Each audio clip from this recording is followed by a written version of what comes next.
Basement Politics presents the Citizen Report with Freddie Vasquez. Tonight, to vax or not to vax. That is the decision many parents are now facing as the first week back from school will be remote. How are parents coping? How are students coping? Let's talk about it.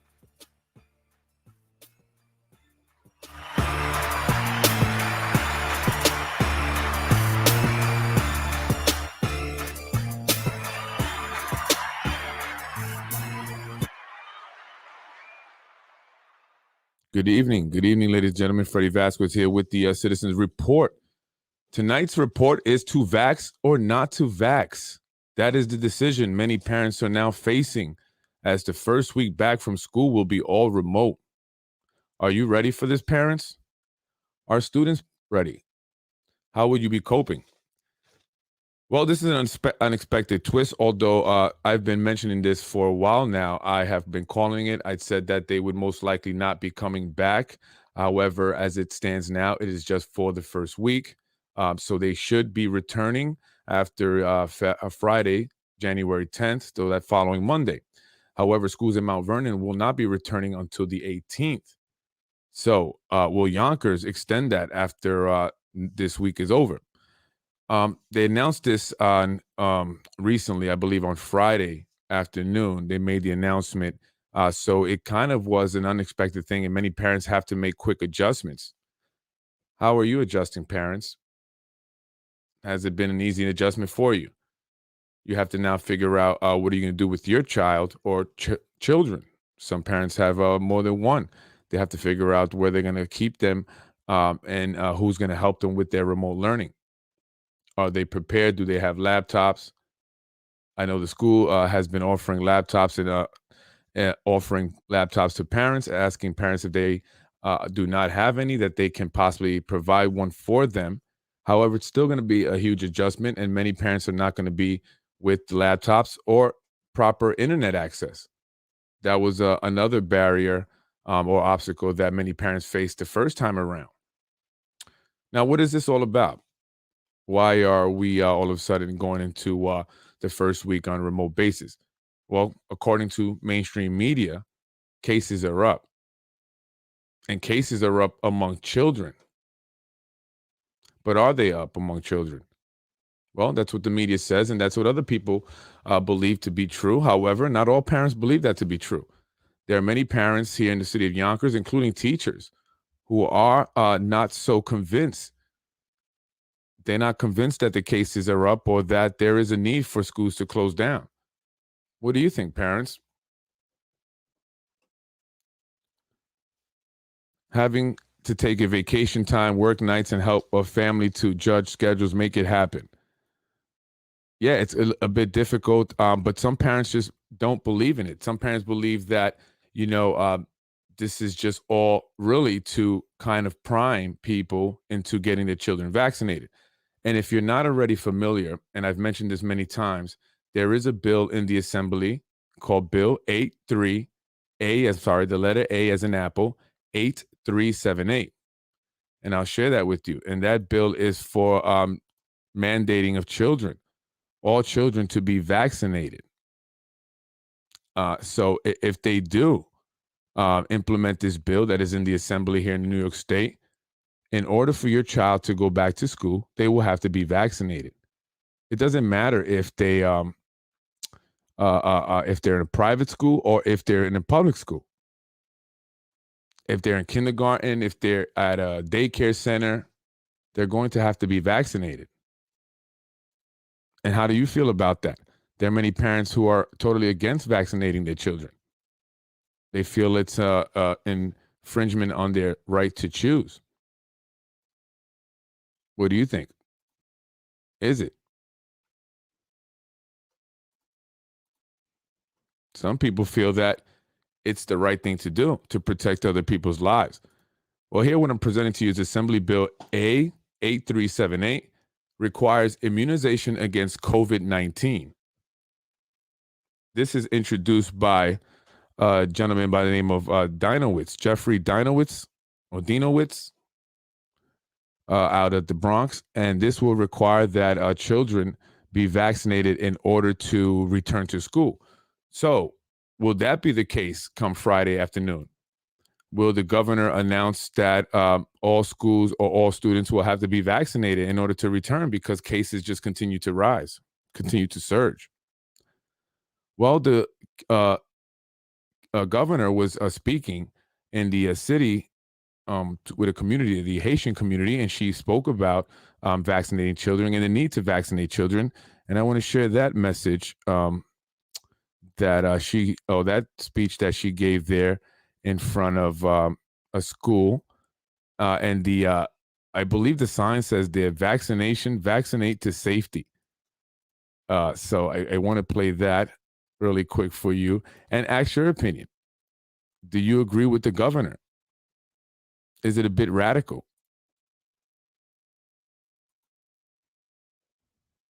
Hardwired to do everything in your power to protect them. It's that simple. And it's the first time you put them in a car seat, first time you tell them not to run into the street.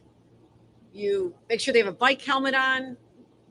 You make sure they're wearing their seatbelts. And as they get older, you make sure that they're safe when they leave the house. And you impart to them all the knowledge you have as an adult to this child on what it takes for them to stay alive and to stay safe. And that's why it was an important priority of mine, as we knew our children were heading back to school. In my first day as governor, 4 weeks ago today, seems a little longer, 4 weeks ago today, I announced a universal mask mandate, which seemed like a simple issue, ends up being fairly controversial in some circles, but it doesn't matter. Those masks are like the seatbelts. They protect your children. And I'm glad there's been incredible compliance, and to our education leaders, the principals of the various schools that are represented here, I thank them for enforcing this to make sure our kids are safe. And she says that she wanted to thank school officials and school leaders for enforcing the mandates, particularly the mask mandates.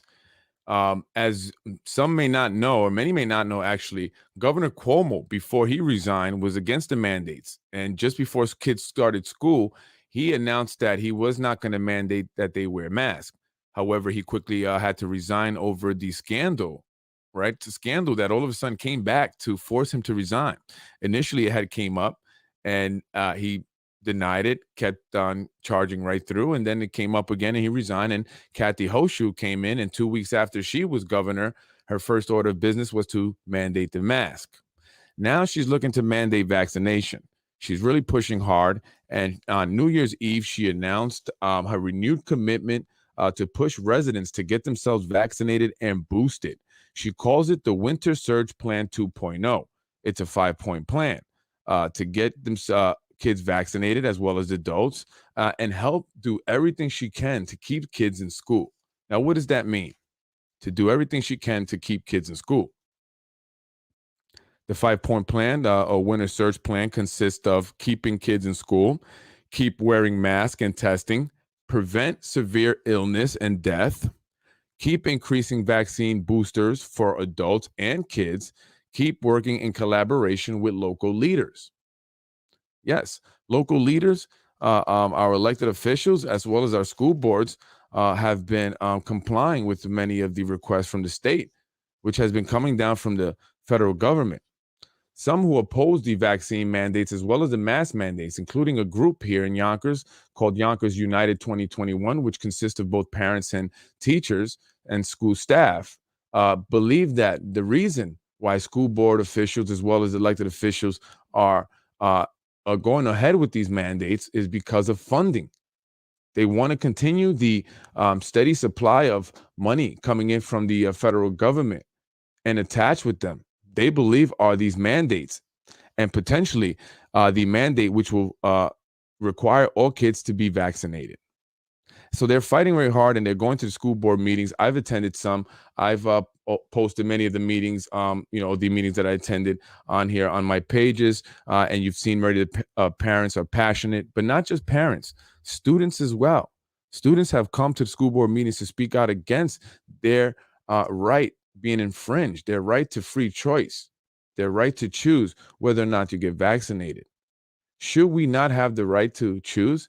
This is not about being anti-vaccination.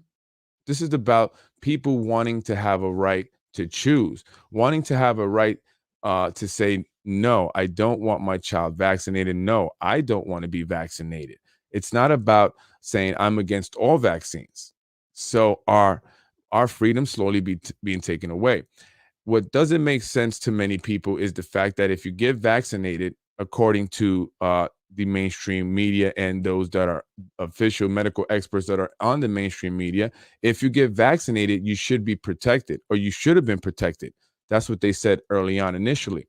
However, we're finding out that it doesn't matter if you have the vaccine or you have been given the booster shot, you can still be infected. So now the narrative is that if you get the vaccine, that it will reduce the probability that you will be hospitalized and that you will die. So, as far as I know now, the vaccines are simply to reduce hospitalization and death. Well, then that should be a choice. If someone doesn't want to get vaccinated, then that's their choice that they're making. They're taking the risk of the increased chance of being hospitalized and or dying. And the person that has vaccinated or been vaccinated and made that choice to do so has the reduced risk, right? It's not going to prevent or the infection or stop the spread. As we know, members of the Yonkers Parks Department recently tested positive. One of them was vaccinated fully as well as had a booster shot. He was actually the first gentleman to test positive, and then a few days later, two other in the Parks Department tested positive. Now, was they infected by the vaccinated individual? Probably, probably.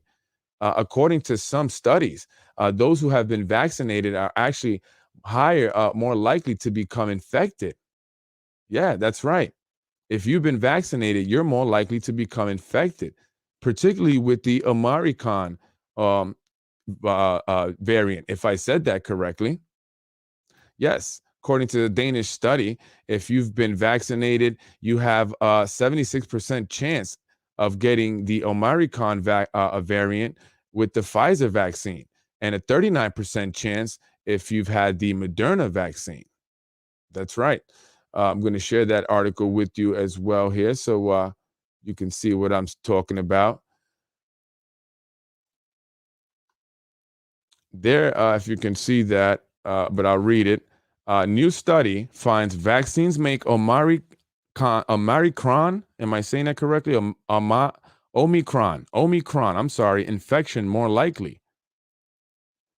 A study by Danish researchers finds that after 90 days, the COVID-19 vaccines will make you more likely to get infected from Omicron, not less.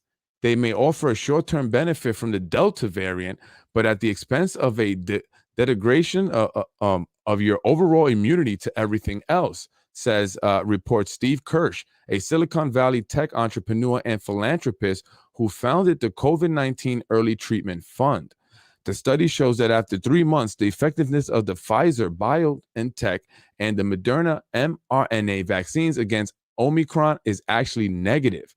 The Pfizer vaccine makes recipients 76.5% more likely, and the Moderna recipients 39.3% more likely to be infected than unvaccinated people. You hear that? Now, why aren't they talking about this on the mainstream media? Because they want you vaccinated? Quite possibly. Think about motive. When a detective is investigating a homicide, the primary what leads them is motive. Why was this individual killed, right? So we have to understand what is the motive of the individuals who are manufacturing the vaccines and distributing them and encouraging them, encouraging people to take them. They're getting rich, right? So those who oppose the vaccines, the doctors, the medical experts, because there are many out there who oppose it, they're getting fired. They're getting ridiculed, and they're getting labeled as conspiracy theorists now, although they have won awards such as Nobel Prizes. So think of motive, right? Why would they want to oppose the mainstream narrative if they're going to have these negative impacts on them? So there you have it. It's a research study, and there are many other studies out there. If you search for it, you can't allow yourself to be told what to believe. You have to do your own research, and that's all I'm looking to encourage here in presenting alternative information. So as I showed you there, you're more likely to get the Omicron variant if you've been vaccinated, according to a Danish study.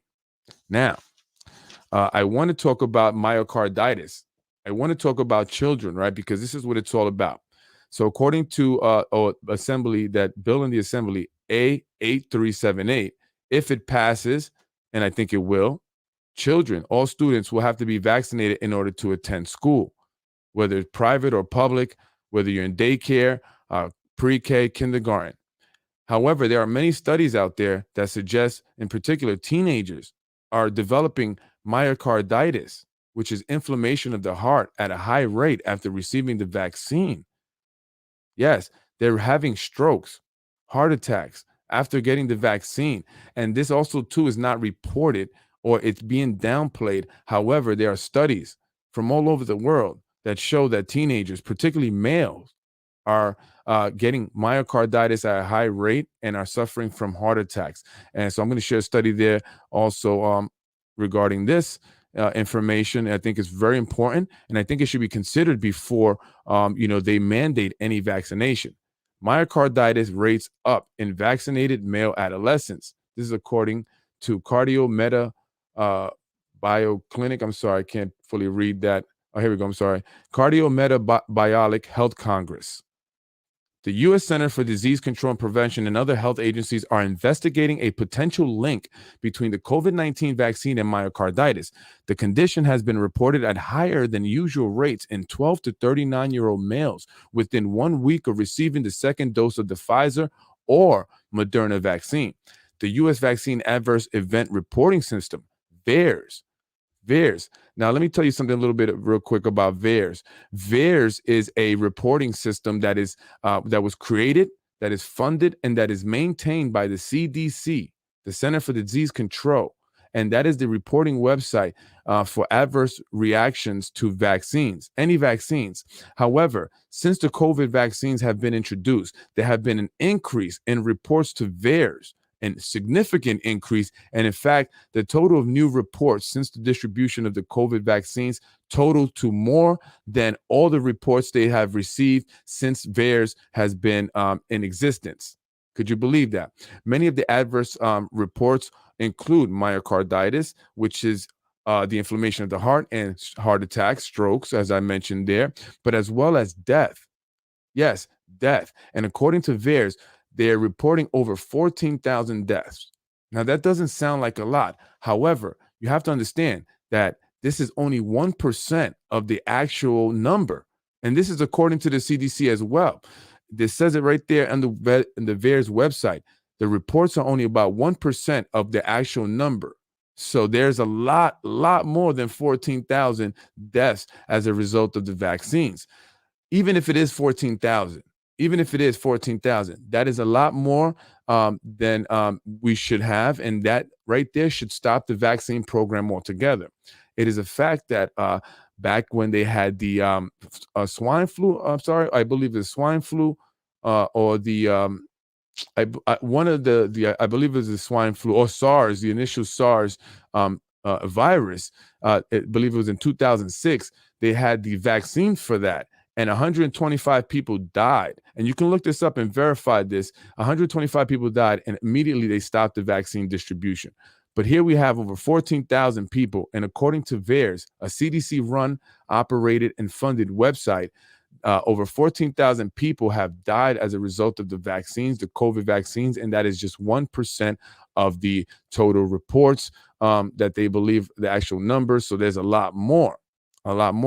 So again, the U.S. Vaccine Adverse Event Reporting System, VAERS, Vaccine Safety Monitoring System, has reported an uptick in the number of patients experiencing heart inflammation or myocarditis after receiving mRNA COVID-19 vaccines.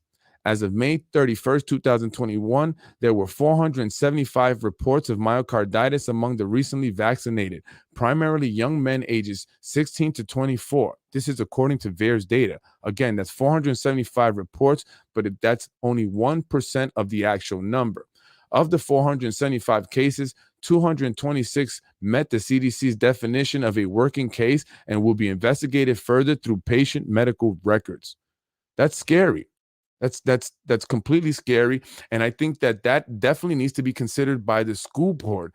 I mean, you're going to force kids to be vaccinated, or you're encouraging teenagers to be vaccinated, knowing that there are studies out there that are showing kids are developing an inflammation of the heart, myocarditis, and suffering from heart attacks. Do we want to play Russian roulette? This could be your child. This could be your son. You don't know. Out of the many that will be vaccinated in the schools, it could be your child. Do you want to take that risk? I'm not going to take that risk with my son. Not when children are not suffering from COVID at all, if any, right? They're saying cases are up among children. However, that's just what they're saying. What are they showing? Nothing. I've been to local area hospitals, St. Joseph and St. John's myself, and I did not see any kids in there.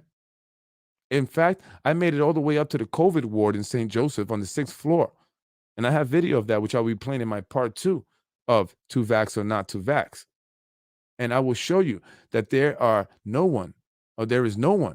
There are nobody. There aren't any children. There aren't any adults, actually. And in fact, when I went up there and I asked the lady if this was the COVID ward, she was confused and said, no, she's not sure. The lady behind her actually turned around and said, yes, this is the COVID ward. How did you actually get here? How can I help you? I said, well, I was looking for a family member who wasn't there, but there was no one there.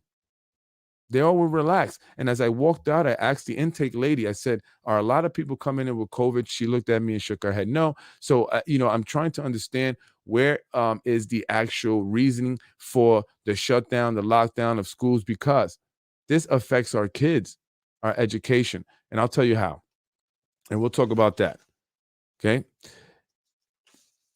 Kids have been suffering from the lockdowns, from the initial lockdowns in terms of educations. Studies are showing that as a result of these lockdowns, kids are very much falling behind and will need more schooling, will actually need to go to school even more in order to catch up.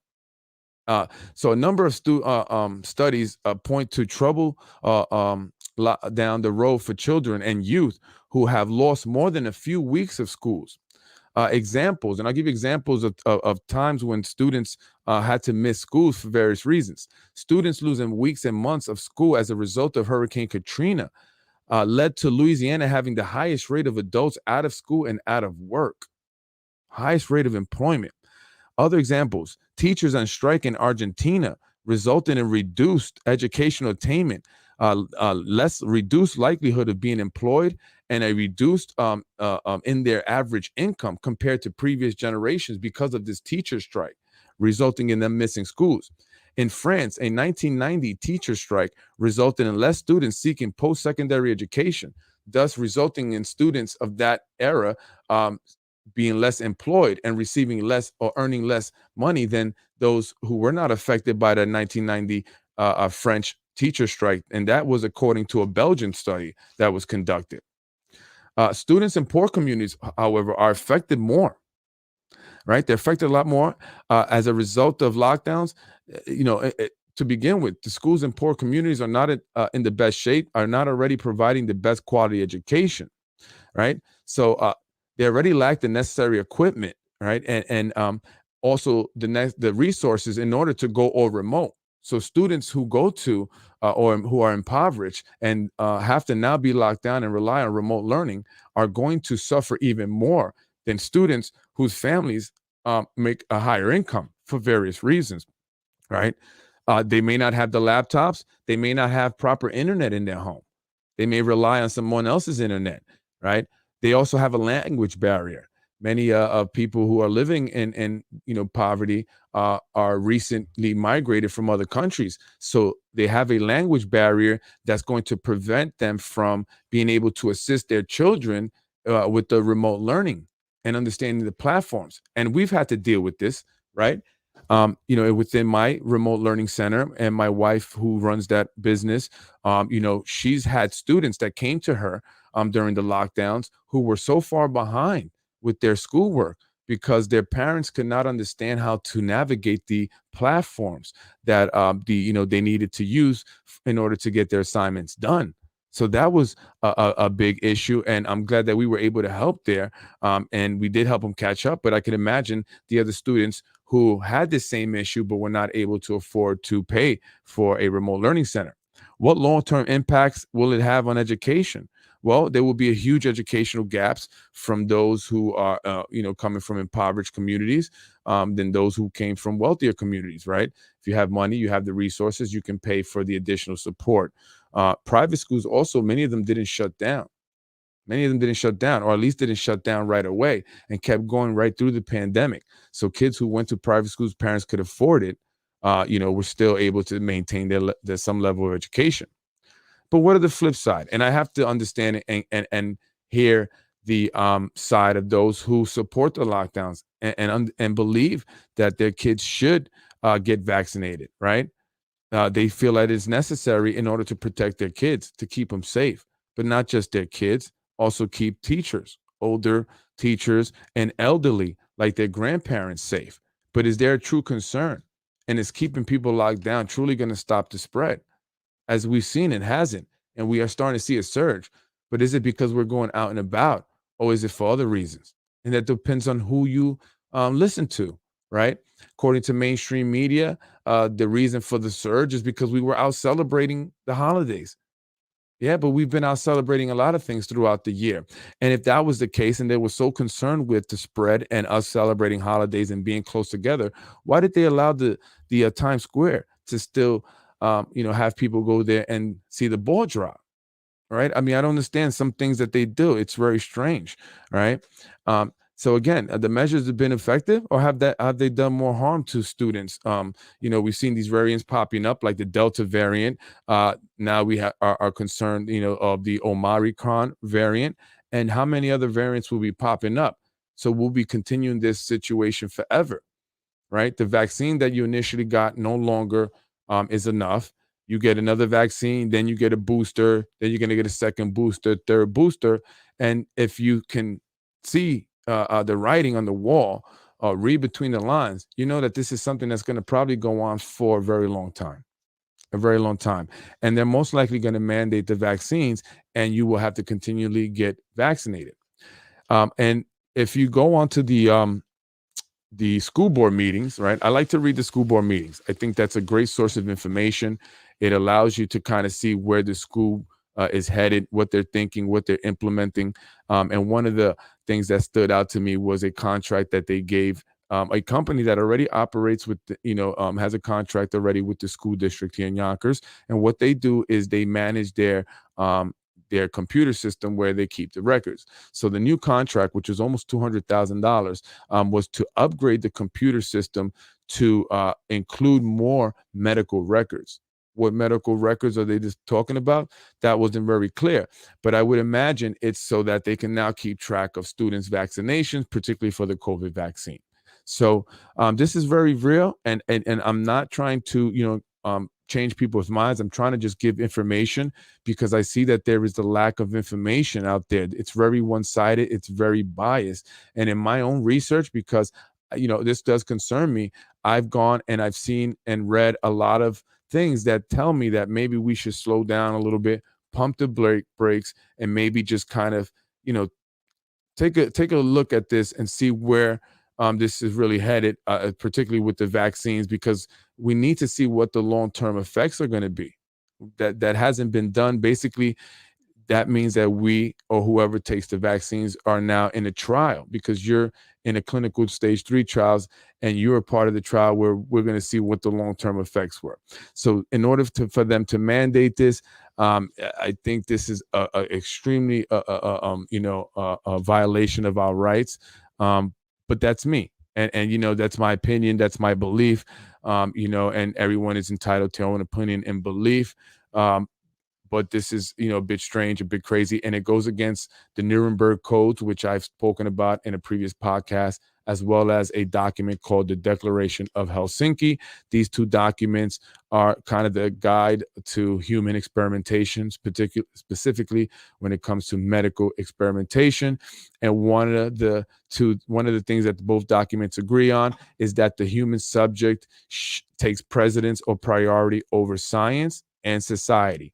So you shouldn't put someone in if they don't want to, in an experiment that could potentially cause them long-term physical health and even death, which it has been the case with the COVID vaccine for many people.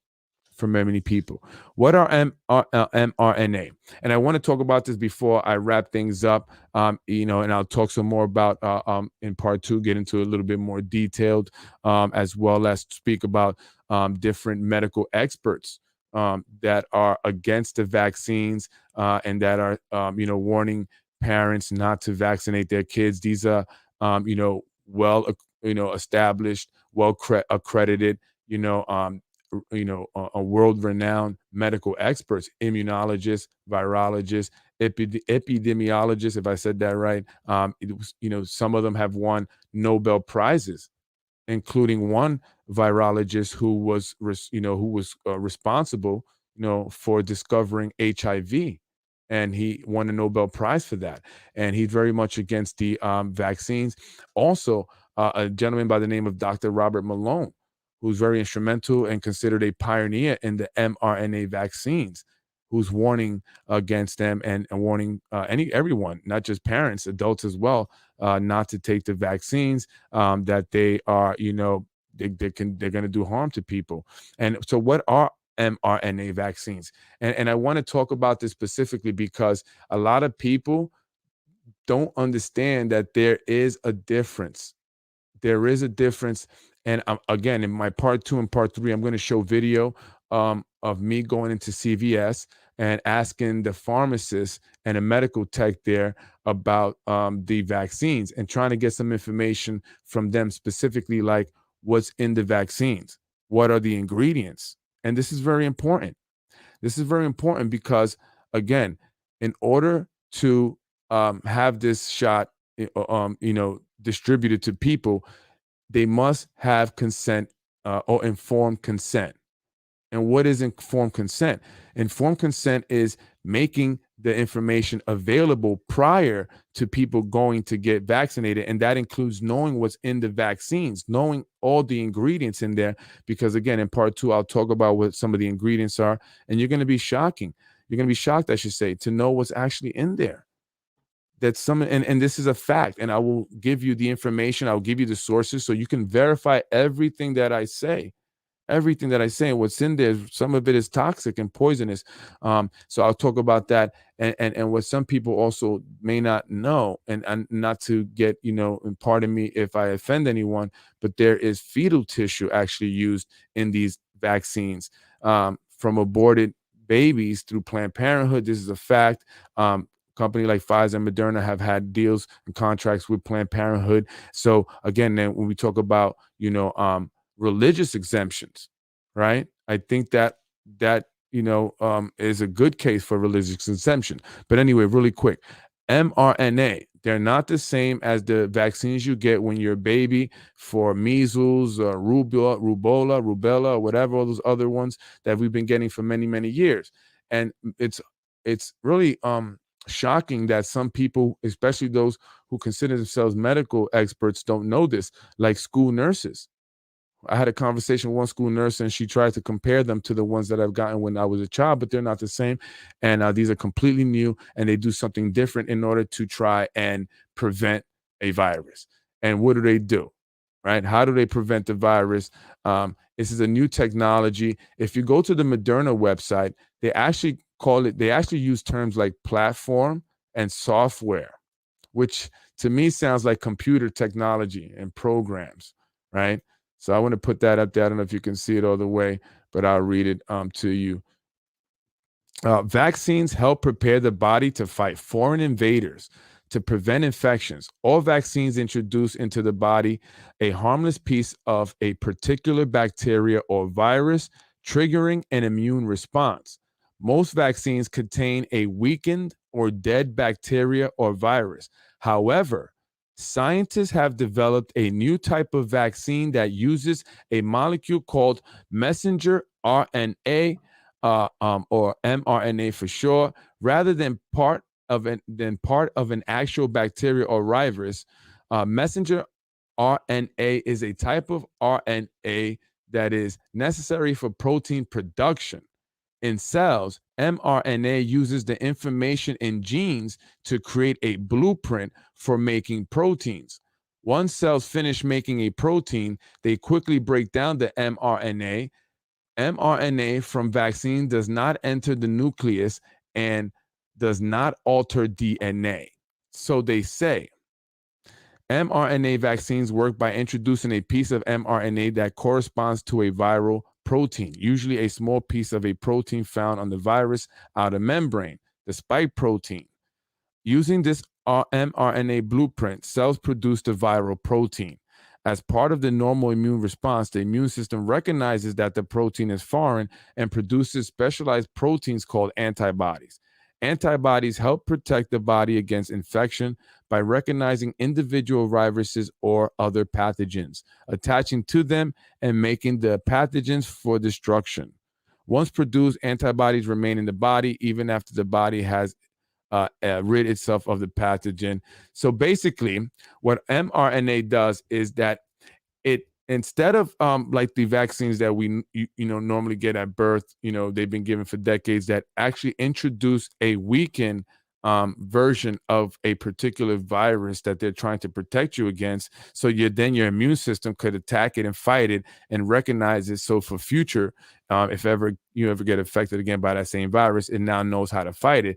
This is they actually inject you with this vaccine that tells your cell or your DNA to produce the actual virus, right? So they're not injecting you with the weakened version of it.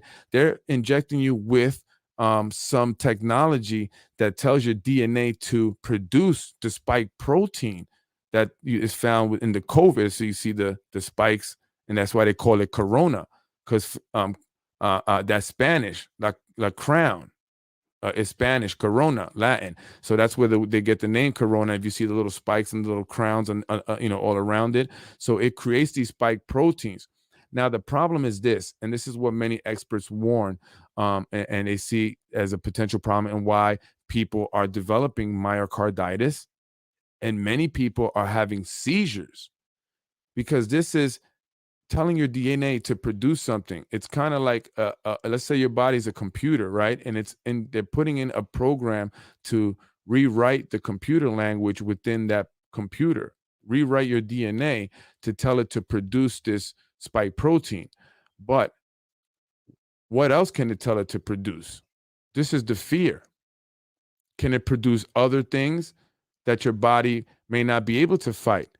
And what other areas of your body is this, vaccine or whatever mRNA, injection entering? And the problem is that many have been seeing this going into people's brains, which is where they have been developing the seizures, and it's going into the heart tissue, the muscle tissue around the heart, which is what's been causing the myocarditis, and that's dangerous.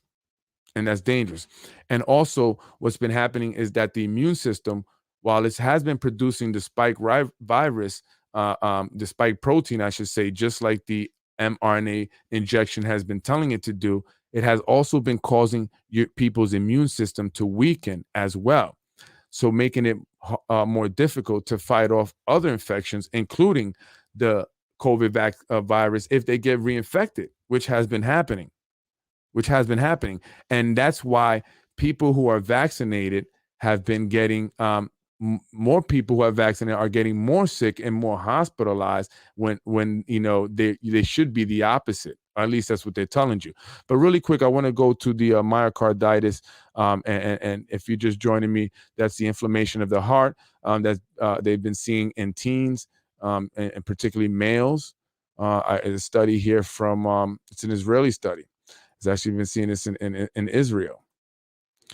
Following COVID shot, a dozen kids aged 12 to 15 suffer from myocarditis. There you have it. It's a study there. All right. 12 teens and preteens between the ages of 12 to 15 years old have developed myocarditis after getting the corona vaccine, reports Haaretz. Myocarditis is an inflammation of the heart muscle. It can reduce the ability of the heart to pump blood and create rapid or abnormal heart rhythms. According to the data published on Thursday, one kid suffered from the debilitation following the first shot, while the others suffered from it after the second injection. Of the 12 cases, 11 were male, 1 were female. Symptoms of myocarditis include shortness of breath, fatigue, chest pain, and irregular or rapid heartbeats. Severe myocarditis weakens the heart, resulting in the body not getting enough blood. Clots that form in the heart can lead to either stroke or heart attacks. 331,538 kids between the ages of 12 and 15 have received the COVID vaccine in Israel. So, I also want to mention, and I will be showing this in part 2, when I went to visit the CVS, that they told me, that women had some concerns, should be more concerned than male, actually, is what the guy told me there, because they were experiencing blood clots for some reason after taking the Johnson & Johnson. And, from my research and what I've seen, the Johnson & Johnson has been having the least amount of side effects. Moderna and Pfizer, which, if you don't know, are owned by the same, individuals. It's owned by the same hedge fund, BlackRock and State Street Holdings, in case you're interested. Vanguard as well. So is CNN. So, follow the money. So just want to put that out there. But he did tell me that women, should have a little more concern because of blood clots. And that's also been a side effect that's been reported a lot. So myocarditis, as you see their study from Israel, showing that teenagers ages 12 to 15 have developed myocarditis after taking the COVID vaccine. The rate of vaccine-induced heart inflammation in children. The BioNTech and Moderna mRNA vaccines have demonstrated great efficacy in reducing transmission, hospitalization risk, and the chance of death from corona disease 2019.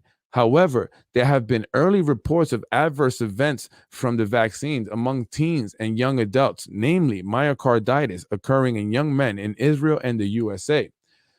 In August 2021, the federal drug, the FDA, identified a potential 1 in 5,000 risk of myocarditis developing in teenage males. The CDC also reported an approximately 95% hospitalization rate for myocarditis-related adverse vaccine events. 95% hospitalization rate for myocarditis-related adverse vaccine events. That's according to the CDC. According to the CDC. So, again, this is not conspiracy theorist stuff, folks. And excuse me and pardon me if I've offended anyone. That's not my goal. That's not my intention. My intention is simply to share information, just to present an unbiased view. Mainstream media, oftentimes when I turn on CNN or any mainstream media, it's constant bombardment of get vaccinated, get vaccinated, get vaccinated. And it's incredible. It's incredible. I mean, the urge to vaccinate people. Think about this. The vaccine, according to those who are in support and who are producing it, is 93% effective. Okay. Well, again, according to the experts, the mainstream people that most people are listening to, you have a 99% chance of surviving. So that means that your own immune system is actually better than the vaccine. And you have to look around you. I mean, let's be realistic. How much harm do we want to do to our children, keeping them out of school? What's the next step? Will they mandate that we get vaccinated? Are we going into lockdowns? Can we afford to go into lockdowns? Many people have already lost their jobs. Many businesses have closed as a result of the first lockdowns. Some experts are saying that the next wave will be worse. And this is not to create fear. This is to let people know that you should be prepared. Yes, they've only said that schools will be closed for a week, or I should say will be remote for a week. But parents, please be prepared to go remote longer than a week. That is a huge possibility. They're not going to tell you this. But if I am correct once again, I believe that they will hold the educational piece as a carrot to get parents to vaccinate their children. And ultimately, they will use it the way they used it against many healthcare workers, first responders, and those in the military. If they didn't get vaccinated, they lost their jobs. Why did so many nurses, so many men and women in the military, so many first responders give up their careers? Because they understand the risk. Did you know that pilots are suing the airline companies because of the mandates? Many pilots do not want to get vaccinated, and many who have suffered side effects and are starting to speak out. And I think it's important that everyone start to do their own research. And if you are someone who is opposing vaccine mandates or vaccination of children, you have to speak out. If you are someone that is in support of the vaccines, that's fine. But you have to support those who are not. This represents a lot more than just the vaccines. This represents a suppression of our rights. Today, it's the vaccine, and you might be in support of it. Tomorrow, it will be something that you're not in support of, but you've already opened that can. You've already allowed them to take away a right to choose when it comes to a medical decision, especially when it comes to our children. Our parental rights taken away. And that's not okay, whether you are for or against the vaccine. These elites and those who are encouraging and supporting and pushing the vaccines, they are covered, they are protected, they are insulated. Their businesses are not going under. Their children don't attend public schools. For them, it's business as usual. For us, it's life and death. We have to stop being divided on this issue, and we have to have respect towards one another. If you disagree with me, that's fine. I respect that. That's your right. But please respect my belief, my opinion, because it's my right. And that's what made this country great, or at least that's what made this country great. We have freedoms that other places just didn't have. Why do you think so many people are still dying, literally, to come here? This is the greatest country that humanity has ever known, and I love this country. But I'm scared of where we're headed. It frightened me for the future of my kids. What world would they live in? How would that look for them? We have to think about that. We have to stop being selfish and start coming together and supporting each other and getting the facts. Do your own research. There is information there. And unfortunately, it is slowly becoming suppressed and more difficult to find, but it's out there. And I can share. I have plenty of information, verifiable information, credible medical experts who are more credentialed than Dr. Fauci, who have achieved more and accomplished more in the field of medicine than Dr. Fauci,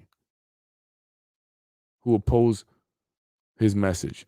And I think that it is responsible, or the responsible thing to do, to fully inform yourself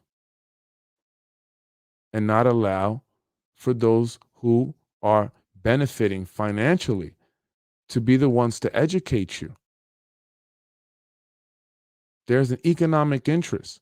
There's a reason why billionaires have tripled and quadrupled their worth, while most of us have gone down a step or two in terms of our financial status. So do your research. Again, that's all I'm asking you to do. Do your research. Think about what you are going to do before you go and get the vaccine for your child. There's a lot of information out there that suggests that children are having severe medical reactions to these vaccines. So I would suggest you do your homework because it's out there. I'm Freddie Vasquez. Tune in next week. Tune in next week for part 2, where I will show you video of inside local area hospitals, as well as videos of pharmacists from CVS, unable to give me a clear, concise answer when I ask them one question: what is in the vaccines? Tune in next week, hear what they have to say. It's not so promising. It's not so comforting, I should say. It's very scary there. Thank you for joining me. I'm Freddie Vasquez. This is the Citizen Report, brought to you by Basement Politics, where we report on stories and we investigate and we present them to you with truth and unbiased information, well-researched, verifiable. Fact check me.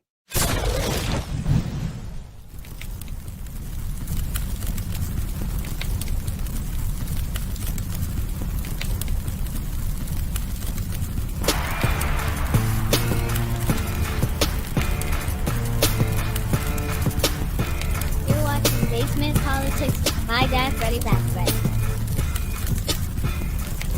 You're watching Basement Politics with my dad, Freddie Vasquez.